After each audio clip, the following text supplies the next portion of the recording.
Muchísimas gracias a esta primera sesión, bueno, el primer día, ¿no? De la sesión paralela, tenemos en la tercera, que nos toca el tema de los migrantes. Es un tema que nos apasiona a todos quienes estamos por acá. Me ha tocado la función de moderadora en mi condición de coordinadora general de CIREMI.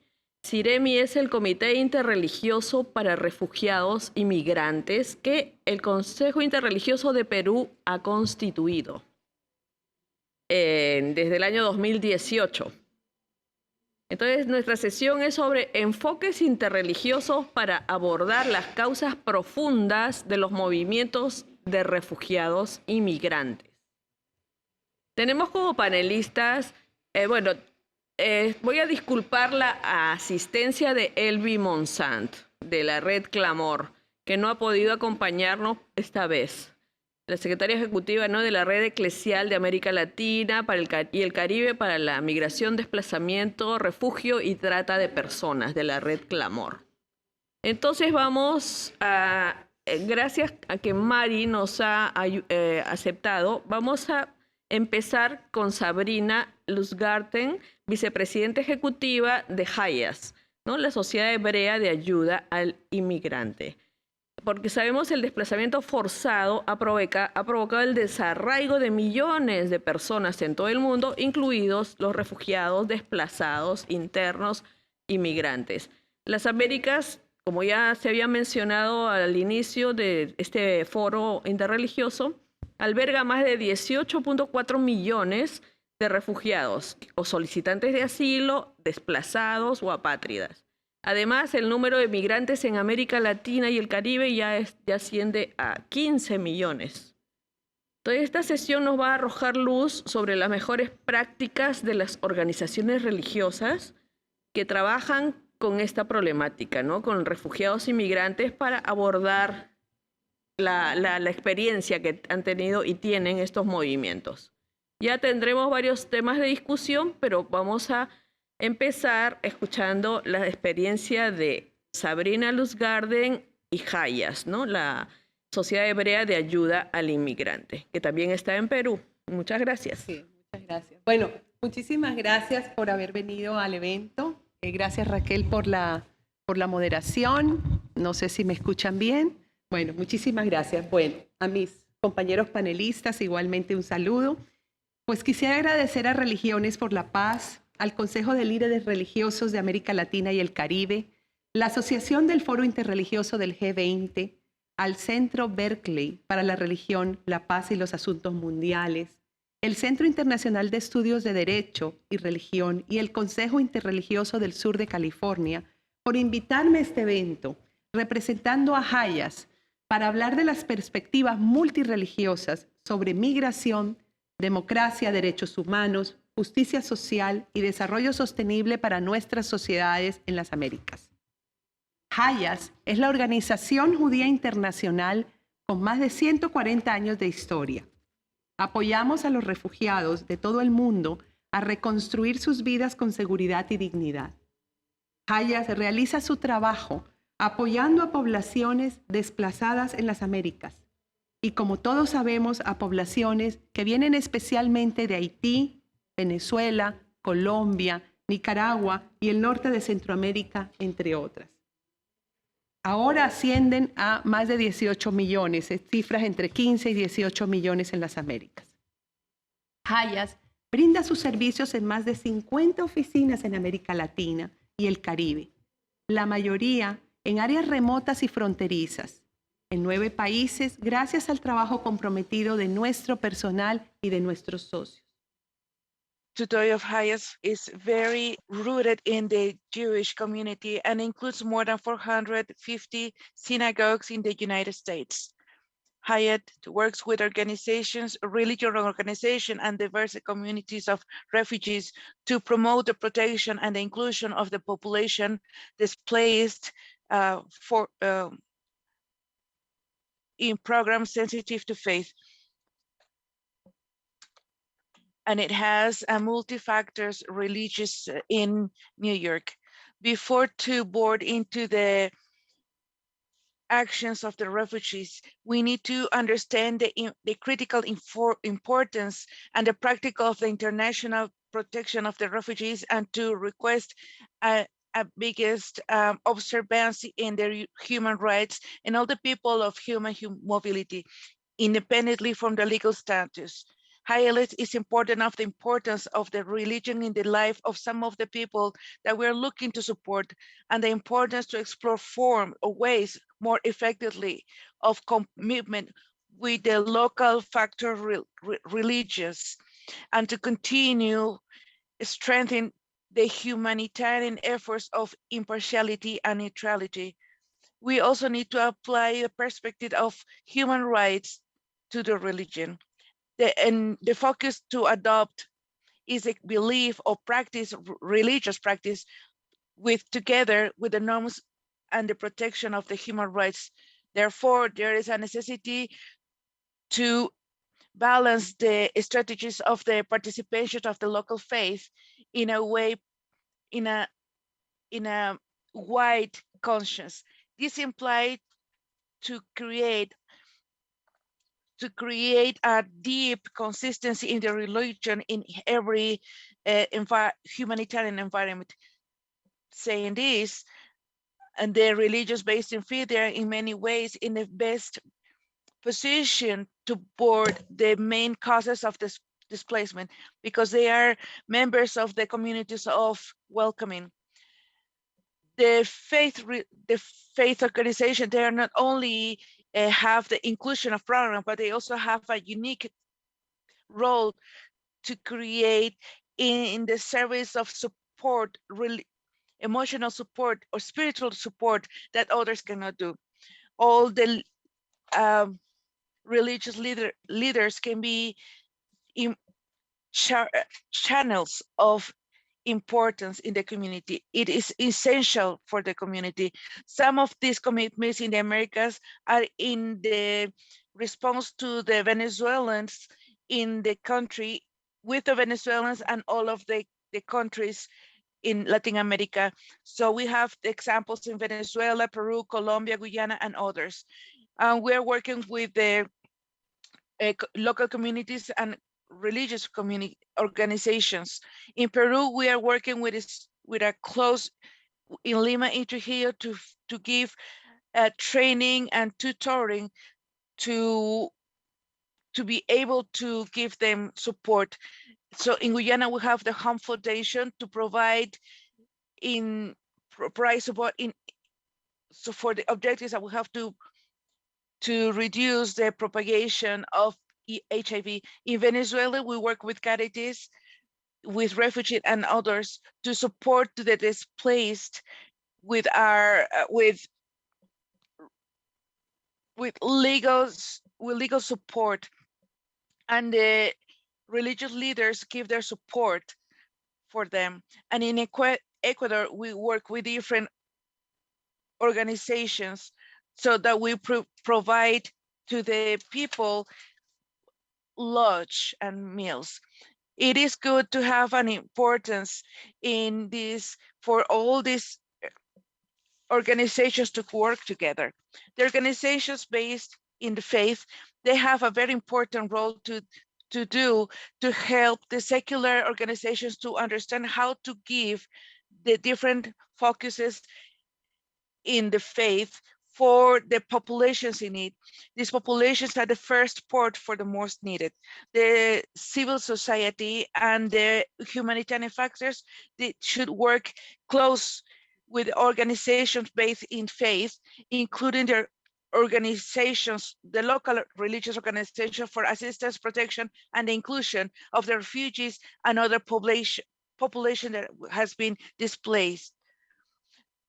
The religious factors, they should not have only provide help with only their loyalty to the faith or not loyalty to the faith, but they should center the orientation to people affected by the conflict and provide sensitive results to faith.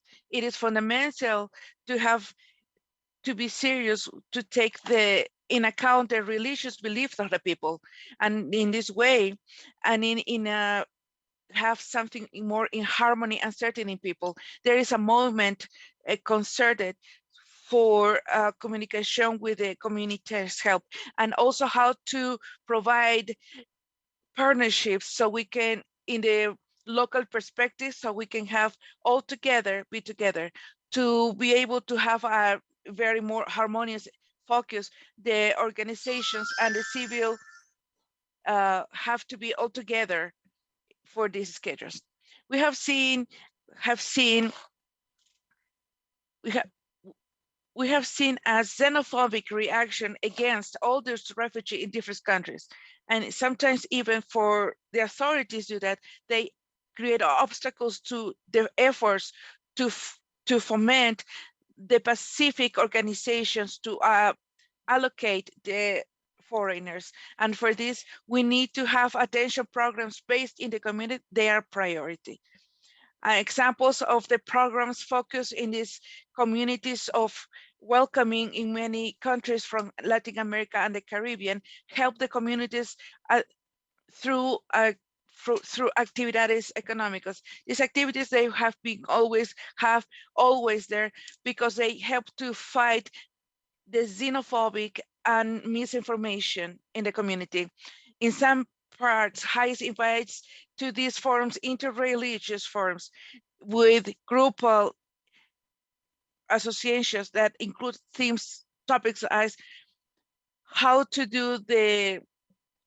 provide help to the assistance and help to the refugees, the role that the assistance is with the religious, the ways of the religious and the spirituality affects the forms to understand and do their challenges, the relationship between different organizations, how religious leaders think the highest and other agencies can help in the spiritual support of the refugees. I want to highlight Hayas is helping, and we have our colleagues here, have created an association, unique interreligious association, to help the refugees to reconstruct their lives for some projects, for example, economic inclusion in Latin America and around the world, some others. The values shared in Islamic Relief, IHAYAT, that include social justice, the compassion and support are evident in all the programming, and it allows to a different part of refugees that are in asylum live in harmony, even though they are going through really bad times. In addition, ties with the topic generation and Islamic belief worldwide, we're together in the commitment that welcoming this trade and shading the future, made in the framework of the supporting the global pact of refugees. This commitment is to increase the solidarity and the efforts in base and evaluate the forms dynamic in the communities, the religious communities, local religious communities, with ONGs and local communities. As a part of this effort, the three organizations with these local religious organizations have coordinated with local places, including in America Latina and the Caribbean, last year, that united leaders of the community, religious of different organizations that help to provide us with refugee asylum.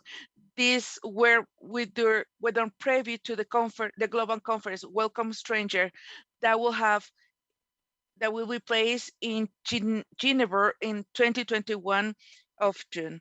These consultants have served to create a collective learning, so everybody can learn together, to have significant conversation, recognizing that the sectors and community organizations, religious, are all together to create. So the space created for leaders, for civil activity, it has not just start there, but also grow, including other religions and other leaders from the social civil to learn and challenges that happen with the secular religious organization. As we have told right now, all the leaders, religious leaders and organization based in faith and the local religious places, they should be assistance for those that be displaced for conflicts or disasters. The humanitarian actors just begin to understand the the reach and the variety of the actions done by the religion sectors, as well as the interactions with humanitarian work and religious work. The impact of the organization based on faith and the community affected for crisis, they are even more, they go even farther from the humanitarian actors, especially in very humble contexts. Then we also take the advantage of this time to call to the America's leaders for this incredible crisis that the continent is facing right now, in displacement crisis.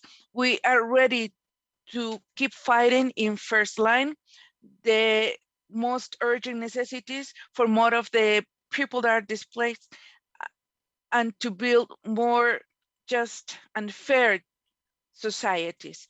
Thank you very much. Thank you very much, Sabrina, your experience. And I can say in Peru, we have the company of highest in this effort that in the religious consensus in Peru have done between CINEMI is a committee for refugees and immigrants that it was constituted by a board. We did a mapping of the efforts of the organizations based in the faith and religious communities that they were seeing the problem in Peru. Is a country that doesn't have experience in being receptor of displaced or migrations. To the contrary, Peru has been always immigrating to other countries. We didn't have the experience, but there were some religious communities that started to understand after the phenomenon of the big displacement and exiliation in Peru. We have 1,200,000 or probably more of Venezuelans that we are welcoming. We have turned into a community of welcoming, and we have to identify the efforts and articulate them. We have articulated them through CIREMI, and we have requested out the High Commissioner of the United Nations for help, economic help, because our communities and our organizations based in faith, this is a voluntary job. That there are voluntaries that don't have the technical skills to work. There is an experience, a lot of effort, a lot of will to do it, but we don't have this technical aspect to be able to develop of a very good way with the patterns and the listings, with the strategies, the protocols for the attention and the distribution of the donations, and also the delivery to be able to identify what can be prioritized, which cases, which families. We had the support of ADNOR to be able to identify this aspect. This was experience, and with highest, with partnering in Peru, we have received this support in the way of the legal support that we have been able to, the migrants and refugees would be able to have a refugee status, that they can obtain their visa of refugees. In the government of Peru have waived the cost because they are refugees with an humanitarian visas, and there are more than 500,000 immigrants that were able to have the status of refugees. with the humanitarian visa, and we keep working because we need to work more than half of that, and the legal support that the highest provide us is great. So in the religion communities, as Sabrina said, very good, we need the spiritual ingredient. It's fundamental. And on this, we're going to continue with experience of my Camel director, accompanying migrants from the Church Lutheran of America. Thank you very much for this opportunity to speak today. I will do it in English because is that how I practice. I want to say thank you to Raquel and to my fellow panelists for the opportunity to be here with you today and to be part of this conference, especially to talk about root causes. And I'm going to begin to talk about this with a question about language. Since migration has been part of the human story since its inception, we have shifted in the Evangelical Lutheran Church in America to talk about these as drivers and not as root causes. Since people have the right to life, and if migration is necessary to preserve their right to life, then the language might be drivers as opposed to root causes, which root causes often sound like it's something that we are going to root out and change.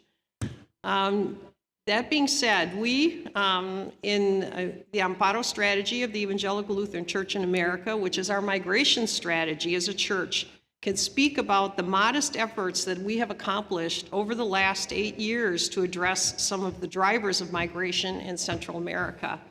This strategy came about as a result of what was happening actually as early as 2011, when our companion churches of the ELCA in Central America were talking about the large number of minors that were leaving, unaccompanied minors leaving and coming to the United States. We could see even then, if you look at the numbers, that the numbers were rising as early as 2011.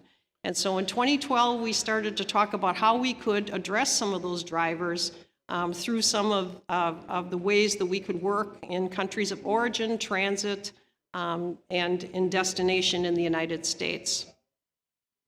So this has not only spurred our companions into action, but also our church to begin efforts to respond as a destination country. And here, though, I'm going to focus on the work of companions. ELCA Amparo, which is the strategy, everyone knows the word in English as Amparo, those of you that are Spanish speakers, as refuge, that comes from Psalm 46, which is God is our refuge and strength. We added another M for migrant minors, but now that the strategy is the strategy of the Americas and is actually talking about migrants from everywhere coming to the Americas, we are using the MM as the plural of migrants, and it's actually migrants for protection, advocacy, representation, and opportunities. And those are the ways that we define how some of the work that takes place through Amparo. The niche that the ELCA has found with our companions has been to work with deported and returned migrants. And this work is also on the drivers of migration in at least 2 different ways. Often work with deported and returned migrants is identified as work of reinsertion into societies. But what our companions have seen is that it is actually insertion for the first time into the society, not reinsertion. As these youth are coming into their societies, into the very first place, with a place for themselves. And so our companions ask the question, where is there a place in this world for a poor, physically threatened youth who cannot find his or her place in his or her own community or country, but yet also lacks a place and protection outside of his or her own country? So when these companions offer what they call reinsertion to deported and youth and children, what it actually is insertion for the very first time.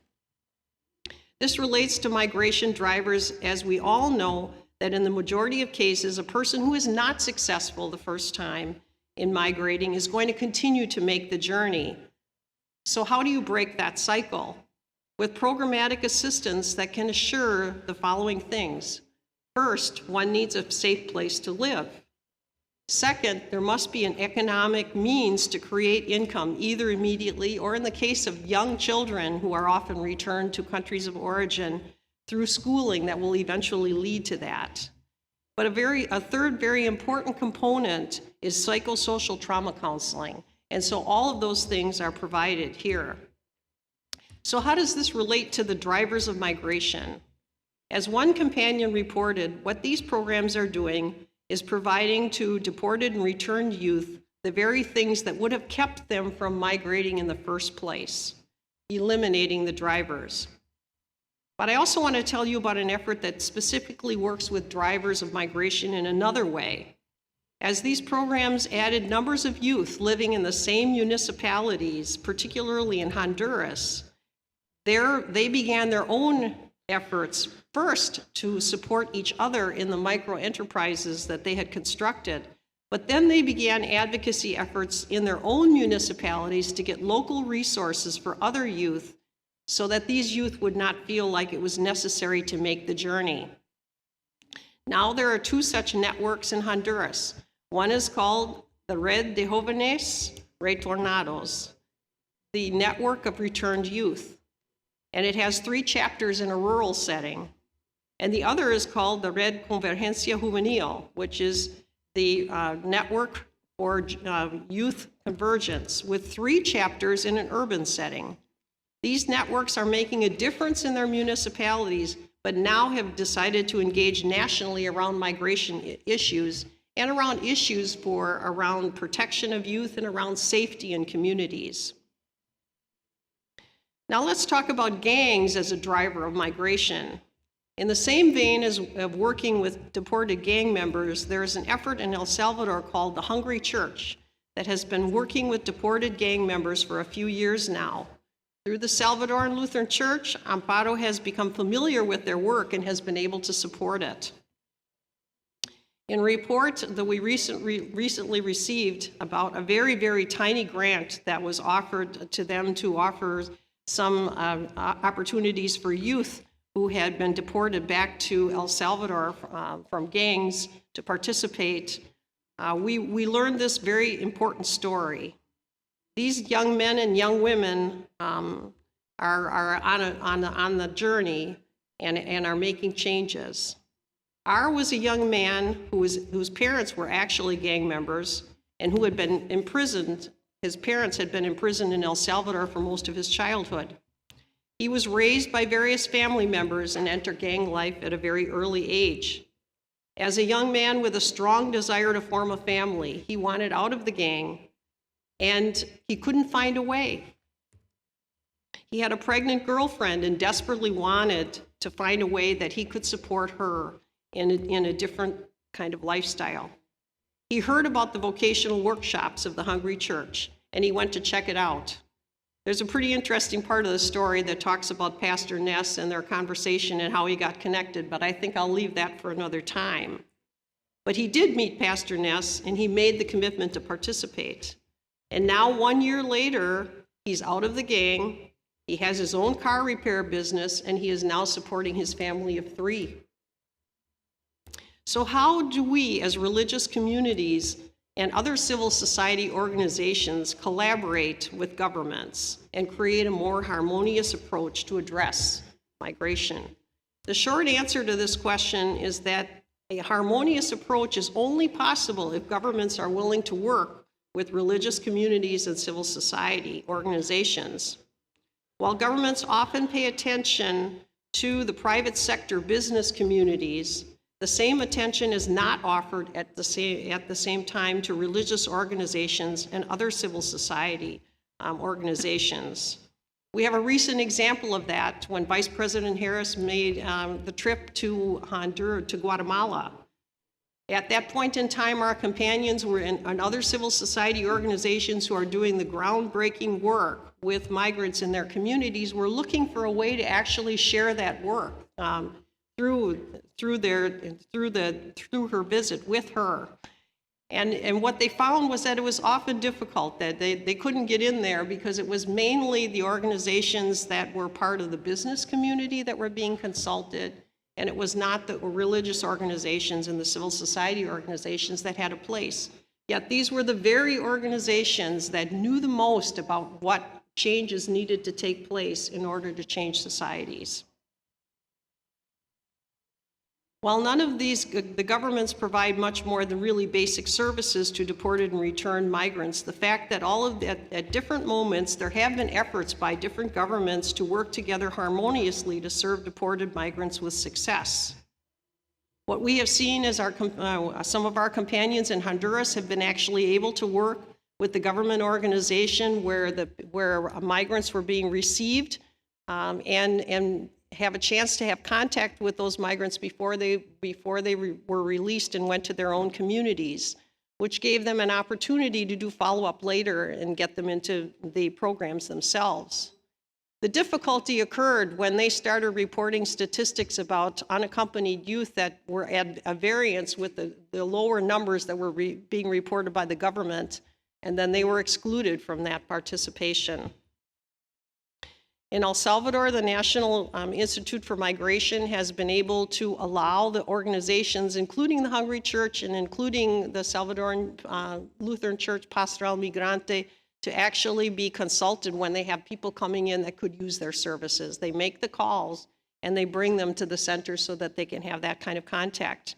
And most recently in Guatemala, POPNUC has been able to receive that very same service so that they can make contact with the children that have been returned.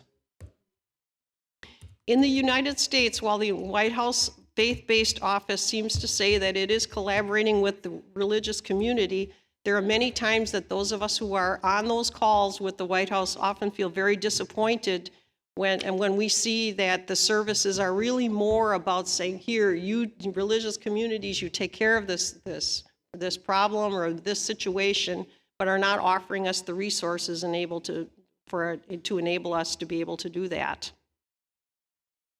So in the United States, we have a beautiful refugee resettlement system that involves 9 agencies, but yet we do not have the same kind of opportunities for asylum seekers that are coming to the United States.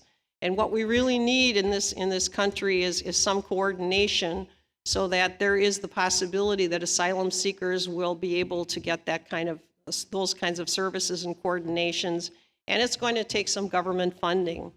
Recently, we've been working through Amparo with the Texas Border Collaboration Network to try to see how we can assure that the people that are coming into the country as asylum seekers actually receive the services that are needed.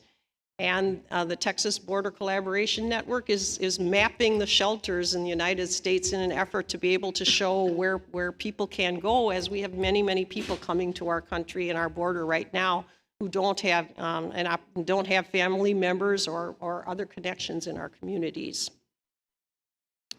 So how can a multi-religious approach address the issue to build coexistence and peaceful communities? One of the 4 commitments of Amparo is to engage as a church body with all of its companions, affiliates, and partners to respond to the migration situation as a whole context and to advocate for migrant children and their families. Thus, we favor a multi-religious approach in our work, as do our companions. We engage with a variety of networks. These issues are large and complex, and no church alone has the capacity to do this. It is necessary for all of us to be working together. Our current global context has meant witnessing violence against members of a variety of religious communities, sometimes done in the name of religion all over the world. And the U.S. certainly has not been an exception to this violence. And when added to the racial violence and repeated mass shootings that we have seen, we are far from coexistence in peaceful communities. One of our international efforts with our Spanish-speaking Amparo network in the Americas has been to sponsor dialogues and work, especially with the xenophobic reactions that many religious communities have against migrants and refugees. So we've been able to see best practices shared across the Americas. Also, the Latin American Religions for Peace Network has similarly sponsored a conference with workshops discussing this issue, and there will continue to be work in this area. As we gather here, may our witness help to sow seeds of peaceful coexistence, and help us to move toward justice for all and peace in this world. What we are asking is that this summit should be able to establish a humane, regionally coordinated effort to address rising levels of migration, including commitments by signing countries to provide equal access to legal representation, health care, address threats for migrants that are faced during transit, and increase humanitarian support. This needs to address both the drivers of migration and the immediate needs of migrants. And we look forward to working together with all of you in an effort to make this happen. Thank you.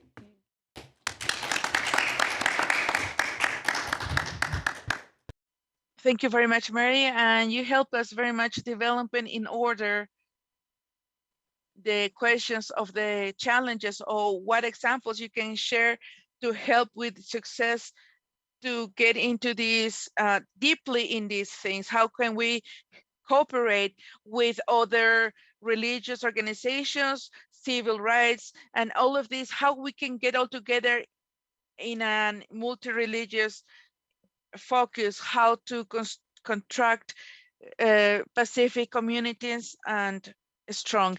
We have seen a response to these challenges that we have come in this International Forum Interreligious of the Americas. As I said at the beginning, I have to apologize the presence or the absence of Limon Sand, executive of Clamor, that couldn't be here.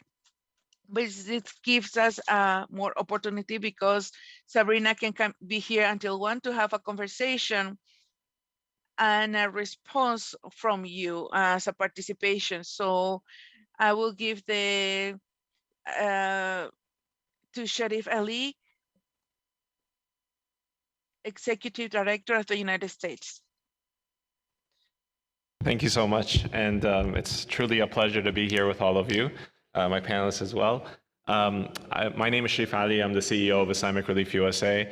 I'm also honored to be a board member of Refugee Council USA, which is an advocacy organization coalition that's working to advocate on behalf of refugees.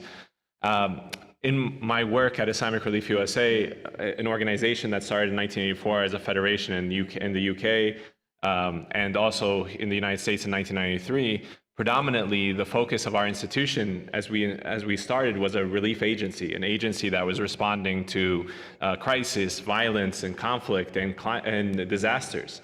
In that relief work that we have established, it was clear that we had to stay longer in order to address the root causes of these disasters. Unfortunately, these root causes also very much align with the challenges that refugees and migrants are facing today. My colleague Mary had just mentioned that she likes to use the terminology of drivers rather than root causes, and I fundamentally agree with her that this idea of these drivers that do cause mass migration is really critical to understand that these are not necessarily things that can be fully solved. We have to be able to, but we do need to be able to mitigate their impacts and negative consequences that affect vulnerable populations. So one of the areas, there's two areas that I really would like to address with all of you. One is related to addressing the drivers related to conflict and those types of crises, while also addressing specifically the impacts of climate change and how it is also driving increased migration across the world.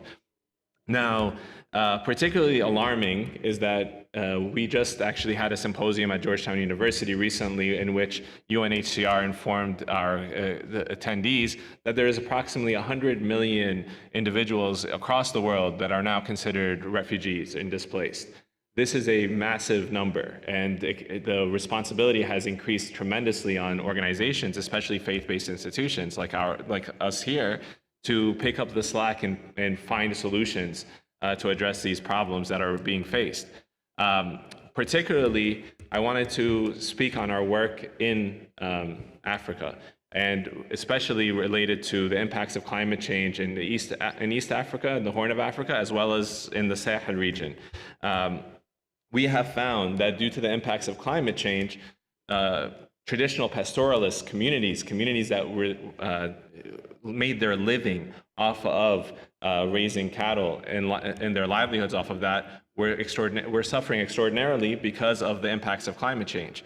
One of the interesting facts that we have found recently is the continent that is facing the most severe impacts of climate change is Africa, although they've produced the least amount of carbon emissions across other continents.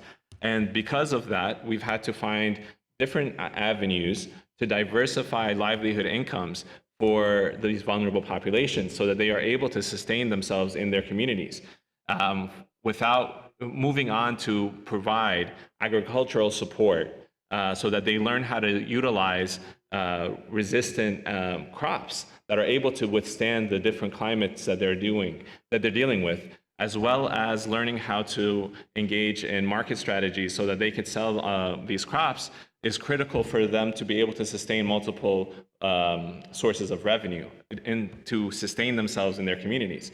Additionally, one of the critical factors in addressing climate change in these communities is providing sustainable water solutions. For instance, and these are solutions that are not only going to be, that are going to be reliant on solar power, they're going to be reliant on a community that's going to maintain them as well. So there's an opportunity here where we engage with local communities, especially we have a program in Kenya specifically in which we engage with local communities there to try to maintain accountability over the water systems so that they are able to maintain these for the long haul. Additionally to that, we work closely on peace building activities.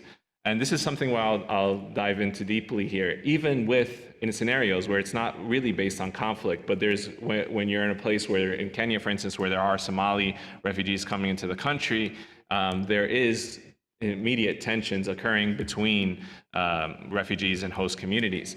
So how are we able to interface and intertwine with these communities to ensure that we're able to maintain peace and development there?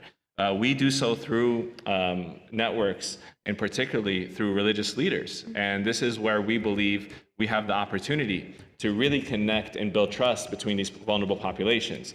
As you are all aware, this religion plays a critical role in having trust of communities, and very much secular or political institutions are looked at with quite a bit of mistrust. So our role is to try to come in with an agenda for the beneficiaries that we serve, and to ensure that we are fulfilling their end goals. Moving forward, I wanted to also address how can religious communities, governments, and other civil society organizations collaborate to create more harmonious approach to address this issue.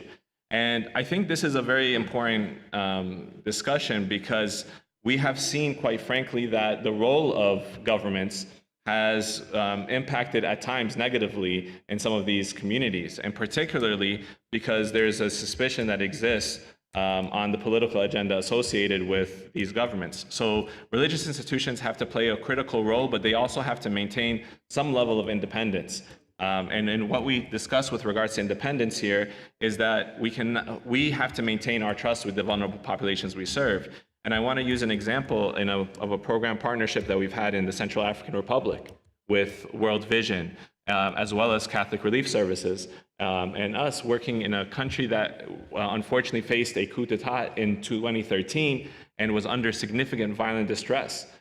Community members came in with very severe expectations of one another and very poor expectations of one another, to the point where they were not interacting with each other. So at the behest of colleagues at USAID, Islamic Relief USA, World Vision, and Catholic Relief Services worked together to find a mode of operations to help micro enterprises and businesses to, number one, establish their own livelihoods, but in addition to that, to work together to build social cohesion amongst each other so that they're able to work together and actually have favorable opinions of one another. After thousands of beneficiaries were served, this is a program that lasted over 5 years, what was found is that 76% of the participants had better feelings and thoughts about the people that they were engaging with than they had before these programs started. In addition to that, what we found was that over 90% of the micro enterprises that started provided financial progress to all the participants to the participants that participated. So with that, it was very clear that a dual approach of supporting a livelihood of communities provided some security, while an additional approach in parallel with regards to peace-building activities were really at the core of maintaining some level of continuity and social cohesion, and also preventing, hopefully, further migration. One of the challenges that we have constantly faced in our institution and others, I'm sure, and something that we've worked together with organizations like HIAS as well, when we've worked in Lesbos, Greece, and other locations, as she mentioned, in Peru, helping other refugees. We found that working collaboratively, we're able to address, we're able to build trust again with these communities and serve them effectively, but also we have a different level of credibility with those same individuals. Finally, I wanted to share with you all an experience that I had. Actually, I was in Istanbul, Turkey in March, and I had the opportunity to see rights holders that we've engaged with, refugees who have come from China as Uyghurs, as well as Syrians who came from, obviously, Syria. And the stories that they've shared indicate to us that we as religious actors have the opportunity to advocate and really prevent religious persecution in some parts, especially with Uyghurs. One of the stories that I will share with you is an individual that I interacted with. Her name, I can't actually share, but she came into Istanbul fleeing from China after she had, her husband was taken away from her. She was also forced to abort her child. And in addition to that, before even doing so, she was under significant surveillance.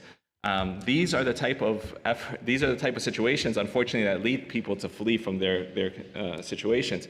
The only way we could address these type of things, these political unrest, this violence, is through a very advanced and strong advocacy effort, and to raise awareness on these challenges. Governments are going to have to put eventually pressure on other countries that are failing to serve vulnerable populations. It's incumbent upon all of us as people of faith to take this as an onus, to make it a priority in our work, not only on the program delivery, but also in our voices to be heard, to address the unfortunate circumstances that we're seeing across the world. So with that, I'd like to thank all of you again and pass it off to my Rachel. Thank you. Thank you very much. Your experience, Sharif, can help us to understand a reality, a global reality, not only in the regional from Latin America we could have experimented, but also how in different spaces in other regions of the globe, it could be developed special practices because of the culture, because of the customs, but it is always the faith that it distinguishes us. The faith and the interreligious work is going to help to advance. So I would like to participate that would like to intervene or to talk and have a reaction or thoughts, what we heard about Sabrina, Mary, or Sharif. We have some minutes still. We have 20 minutes to be able to discuss about it. Any participation from the public, please? I believe that Laura can help us because we have talked about the climate change and she is expert in that topic. Laurita Vargas from Peru, she is a coordinator of what Catherine said regarding the topics of faith. What's the name of your organization? The Defense of the Tropical Forests. How also in Africa, it also happens, and how is that, as Sharif was explaining, that in Africa, the topic of the livestock, also the people that work, there are many people, there are a lot of people involved in this practice. And it is also necessary for the feeding. And also we have to see to balance the climate effects that it counts with it, with the contribution of the carbon and etc. So maybe Lorita can help us there.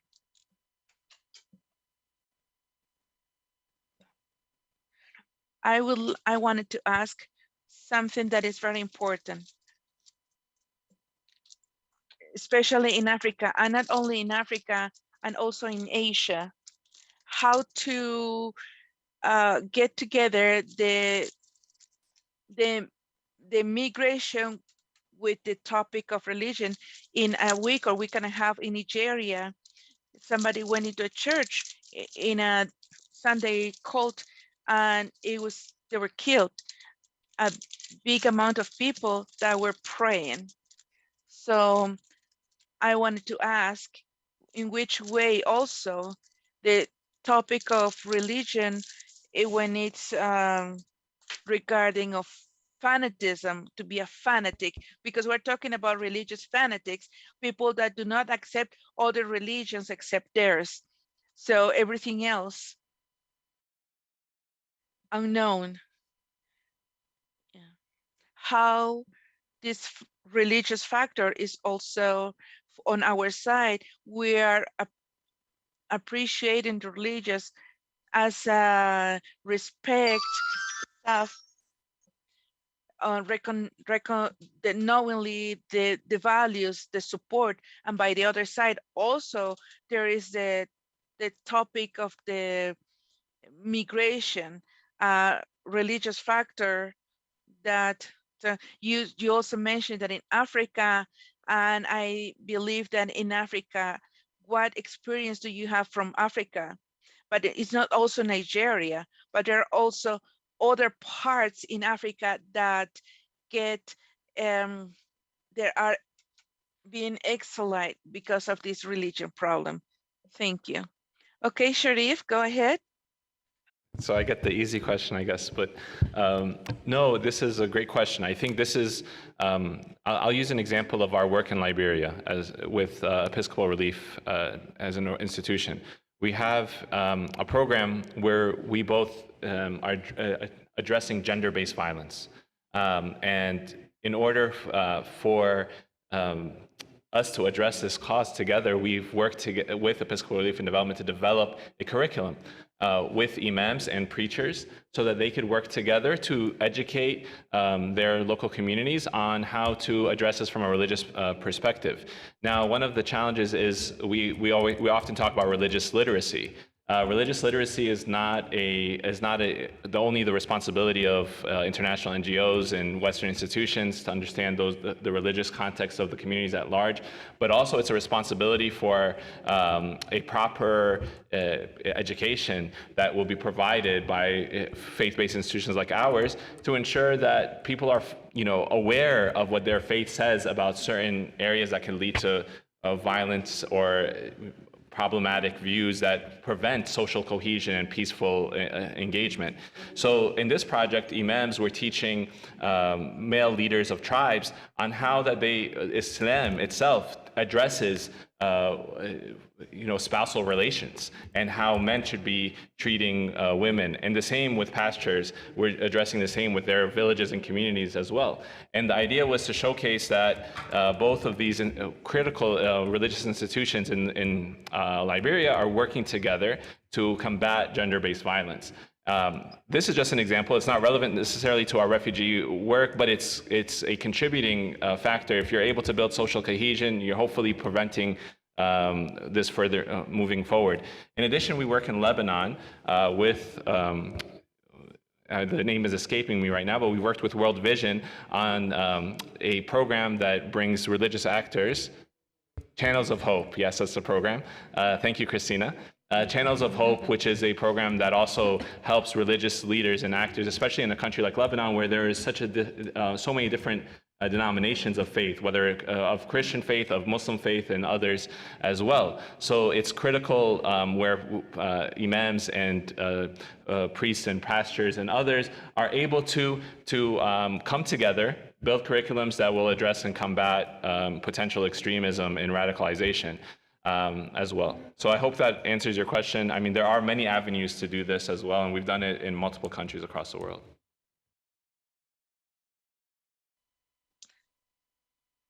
Thank you very much. It's evident that the faith is very important. Please, Kat 30, Marshall, requested. Ahora sí. Mary Gracias. made an intriguing comment about the disappointment in the White House, particularly, and it did seem to center on resources, which is something we have to be careful of, because if the only thing we're talking about is more money, that's a real turnoff. But I would be interested in any other senses of how more effective engagement between religious and public institutions could help advance the program, the problem. Yes, it was interpreted. Thank you, Catherine. Hi. Catherine, was the question directed to somebody else? Okay, so you are only saying that. Okay. How are the resources also have to come from other people and not only expect for the government to give us, the White House give those resources? Sabrina? Or Margie? I could say that one really good example, it's true that we can't always be looking for resources there, but it is a question when it's a very large situation that and really the religious community has responded. But one recent example of where collaboration is happening is with Customs and Border Patrol, and the fact that they're actually taking a look at other systems around the world where asylum seekers have been treated differently and are now looking at ways to change the system in the United States so that it can be better in that sense. And even at the point, even in the collaboration with Save the Children right now with the border calls, where we are able to have updates from the administration, various parts of the administration, and on the security centers about what's actually happening right now, and to help people have more of an idea of how to respond when there are crises, and even to the point of knowing who is active in the religious community. On Friday, I received a call unexpectedly from Customs and Border Patrol about a Russian family that they were looking for placement with, and they actually reached out to say, do you have a church that can receive this family, because they're ready to be released, but they really have no idea where they're going to go. So there are some new ways that collaboration is happening that didn't happen before. Well, thank you very much for the question. I have to say, probably it's not just the financial resources, but the organizations based in the faith, they have a lot of experience, and it would be great that it will be heard in a certain way. The incidency work is very important, but also it has to be heard. And when the organization are based in faith, have ideas how to regulate the population, how to serve them better, there should be a joint job where the organizations can be heard. I think it is very important because everybody that is here, we know what's going on. And many times we can see governments, I don't speaking about the United States government, but many times the governments are far away from what is going on the field. So give that seriousness and voice to the organizations based in faith with everything that they have to give. It's very important, because at the end, the organizations based in faith channel, we are a bridge between the population that have no voice and that have to be transmitted to the government.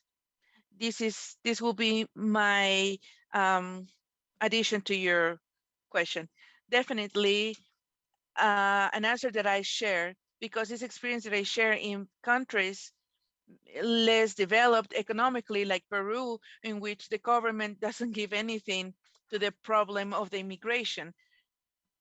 So we're being supported with a system of health, integral health program. It's very basic, and also the population, the Peruvian population has difficulties to access to this health and public education, and the work and the important job is from the organization based in faith, that we're looking for the resources and the humanitarian help and the food and water. And so it is very important that they're being recognized by authorities of the government. And I think that is healthy. And in a space like this, it helps us to know the different realities. Thank you very much, Adela. Thank you. Road Mahub from A Common Word Among the Youth. There's a common theme, actually, about working in partnership, and I think that's key, particularly among faith-based or faith-driven organizations and NGOs. And Sherry shared a classic example, Islamic Relief, World Vision, and Catholic Relief Services. I wonder, and that's important, of course, and I wonder if you can share examples, maybe any of the panelists, where faith-based and faith-driven organizations, NGOs, are working with secular-based organizations as well as with the public sector. Because again, it's a common cause and it's a common goal. We're working together, and I think in terms of advocacy, it speaks a lot sort of stronger to those who make decisions at higher levels. And a question, I guess, for Sharif. I'm sure you know the statistics better than I do, but we have probably twice as many IDPs, internally displaced persons or people, compared to migrants. So, and I guess the question is around could we be doing more to support IDPs? Because I imagine the attention and the funding goes to migrants and refugees, probably for political reasons. But I wonder if there's examples where we're looking at how we're supporting IDPs as well as refugees and migrants. Thank you. I guess I could answer the second question first, and we could pass it to my colleagues for the related to partnership with secular organizations. I actually think that point about IDPs is really critical. And I'll say when I've interacted with the diaspora communities of like Syrians and Yemenis, and they do not want their people to leave those countries, because what happens is when they leave, that country no longer becomes the people make that country. So they're concerned about even the political fallout of people leaving those countries and what will that mean for the future of those countries. I think our primary focus actually as an international relief development agency is to try to focus to keep people there. However, some of it is beyond an international NGO's capacity, especially related to political solutions where we could advocate and we could try to establish a longer term safe and secure space where individuals can have livelihoods. Beyond that, we have to continue to advocate on political solutions to resolve these prolonged conflicts. And I think there is a very critical expectation especially from diaspora communities that I've interacted with, to see that people don't leave their countries and that they have the ability to stay home. And when you interact with refugees, we're interacting with refugees now coming into the United States because we are resettling Afghan refugees coming in, and we're actually working with, as maybe a segue to your first question about, we're actually about to begin a partnership, hopefully with International Rescue Committee, to support the resettlement of of all refugees, not just Afghan refugees. And in that effort, we are going to continue we are continuing to see that these institutions have to have a bigger voice and a bigger role. So you're right, it can't be just limited to it, but I do think we have a lot of influence. When 80% of the world identifies themselves as practicing a faith, faith-based institutions do have a lot of influence, and I think we can see in certain Western communities, countries, obviously there is a lot of influence among secular institutions, and we do need to engage and collaborate with them as well. We've actually just met also with UNHCR and USA for UNHCR, which is an opportunity to see if there is room for collaboration beyond just the simple projects that we've worked with them on the past. So I hope that answers your question to some extent. Thank you. I guess I would just add that IDPs are a problem or a difficulty for governments all over, not just in the United States is no exception to that. I mean, we have the same things happening, but thinking about what happens with internally displaced in different places in other countries, it's often, sometimes there are some new networks that have risen, and the networks say that they're not being recognized by their countries at all. There's no, it's almost a way of just saying go. that's the option.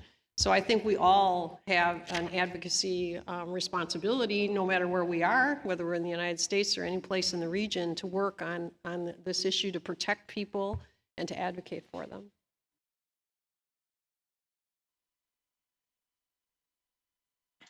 Okay, I'm going to speak in English to say it better. What I want to say is that definitely what we have said is very important. And I believe that it is very important to recognize to the organizations that give subventions, grants. So that's the difference between I have funds for refugees, I have refugees for migrants, I have refugees for displaced, but in reality, we need to have a very more bigger vision because at these places, when you move from one city to the other, and many of them lack of the services, including in the same country, they lose their businesses, the children cannot get out of school, they don't have access to health. And this is something that has to be recognized by the government and also by the donors. And I think this is very important when we have talked about a global amount. So they say 18 million, including the internal displaced.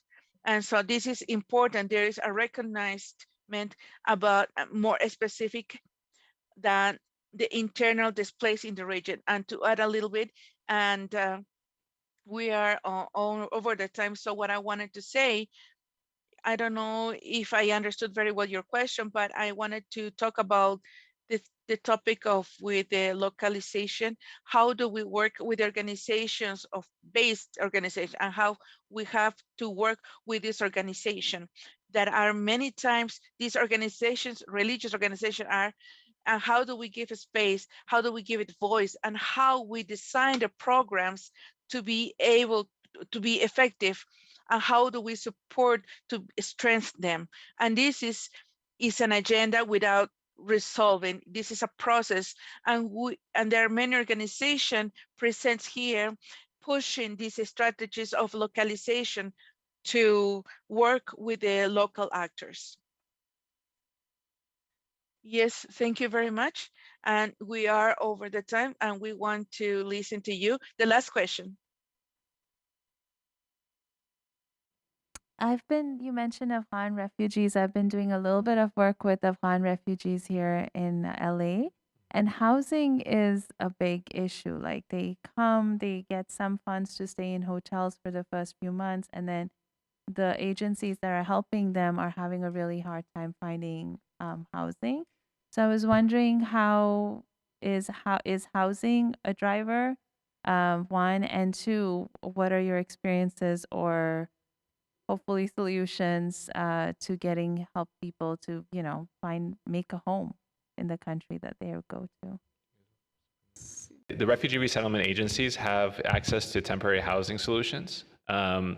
Some of the non-refugee resettlement agencies and the organizations on the ground don't have access to those. So one of the things we're advocating for is for these community-based organizations to be able to work, either to become affiliates of refugee resettlement agencies so they have access to the temporary housing initiatives that are federally provided, or that they at least get access to those resources.